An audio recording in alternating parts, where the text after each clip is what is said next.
Il va falloir que vous appreniez à faire les choses, à les acter. C'est ce qu'on va faire ensemble. Mais ça va venir de vous avant tout. Vous n'allez pas finir votre vie en vous disant « Mince, je suis passé à côté de tellement de choses que j'aurais voulu faire ». Si vous avez envie de faire quelque chose aujourd'hui, n'attendez pas 84 ans pour vous rendre compte que vous ne l'avez pas fait. Faites-le.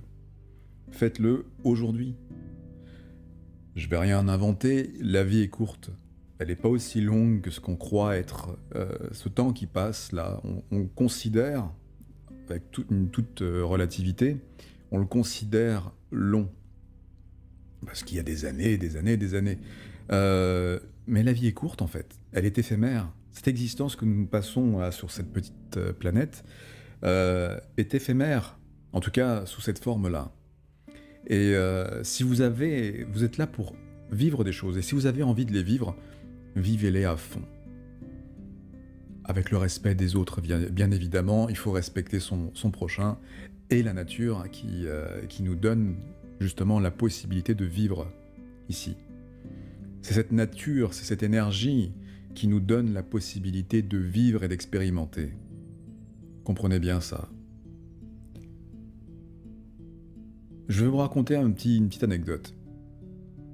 J'ai un ami qui un jour me dit « Oh, je suis tombé amoureux d'une fille sur Internet, sur les réseaux sociaux. » Et je lui dis « Mais...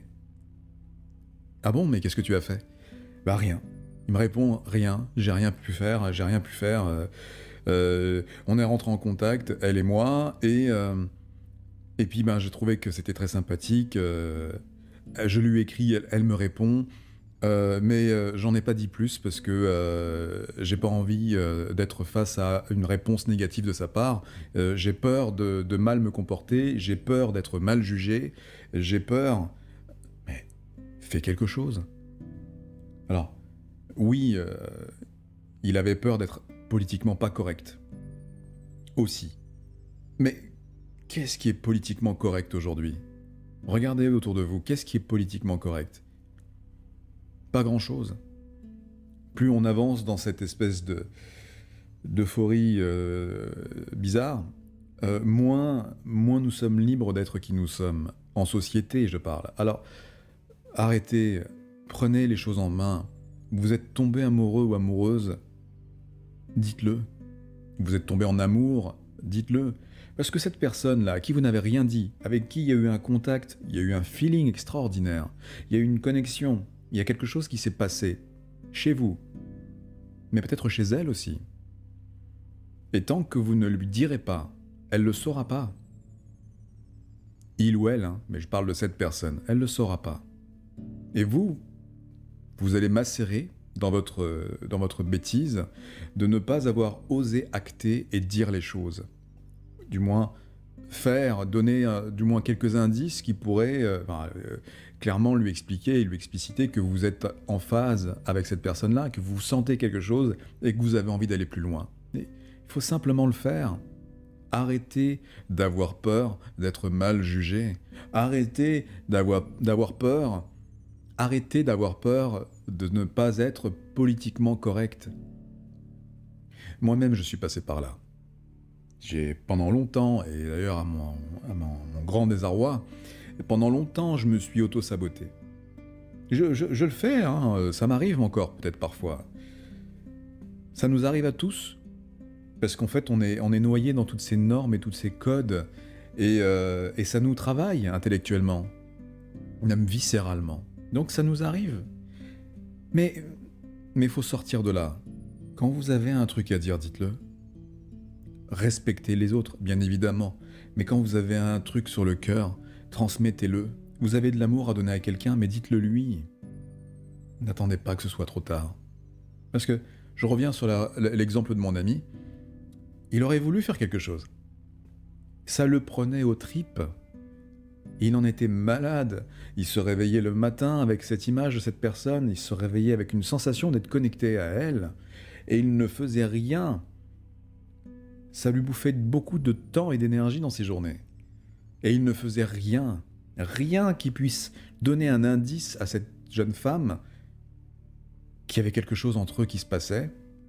Et probablement elle aurait été réceptive. Probablement, vu ce qu'il m'a raconté, probablement que les énergies, enfin qu'il y avait quelque chose de réciproque. Il y avait une réciprocité. Et c'est bien de l'exprimer. C'est pas grave si dans l'immédiat, cette réciprocité n'aboutit à rien. C'est pas grave. Mais au moins vous avez dit les choses. Au moins il y a une possibilité de savoir qu'on peut avancer dans cette direction. Ensemble, ou pas, mais au moins vous pouvez avancer dans une direction. Vous restez pas bloqué. Là où vous vous êtes retrouvé bloqué parce que vous n'avez rien fait. Vous avez peur d'être jugé. Je vais vous expliquer un truc. Pour faire sauter les peurs, quelles qu'elles soient, il faut les affronter. Il faut les affronter. Et pour les affronter, il faut acter. C'est aussi simple que ça. Vous avez peur, vous actez, la peur saute. Vous avez peur de monter sur un vélo parce que vous avez peur de tomber, montez sur un vélo. La peur sautera.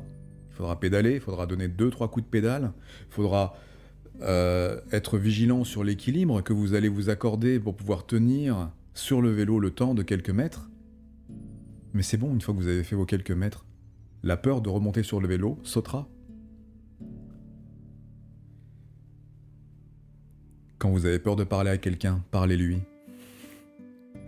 Quand vous avez peur d'entreprendre quelque chose, entreprenez. Vous n'avez pas besoin de cultiver ces peurs en ne faisant rien. Faites.